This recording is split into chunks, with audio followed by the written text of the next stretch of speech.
29তম জাতীয় karate championship 2025 BKSP শিক্ষার্থীদের অংশগ্রহণ।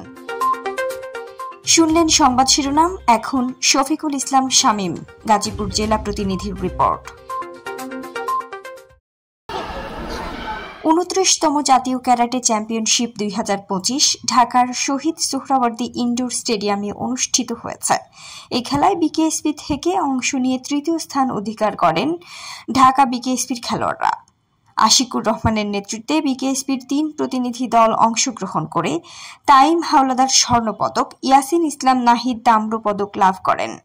এই খেলায় উপস্থিত থেকে বিজয়ীদের মাঝে পুরস্কার বিতরণ করেন স্থানীয় সরকার, পল্লী উন্নয়ন ও সমবায় এবং যুব ও ক্রীড়া উপদেষ্টা আসিফ মাহমুদ। এ সময় বিকেএসপির শিক্ষার্থী ইয়াসিন ইসলাম নাহিদ ও তাইম হাওলাদারের প্রত্যাশা, পরবর্তীতে যেন আরও ভালো খেলা উপহার দিয়ে বাংলাদেশকে বিশ্বের বুকে মাথা উঁচু করে দাঁড়ানোর ভূমিকা পালন করতে পারে। এই জন্য সকল ক্রীড়া প্রেমিকদের কাছ থেকে দোয়া কামনা করেন তারা।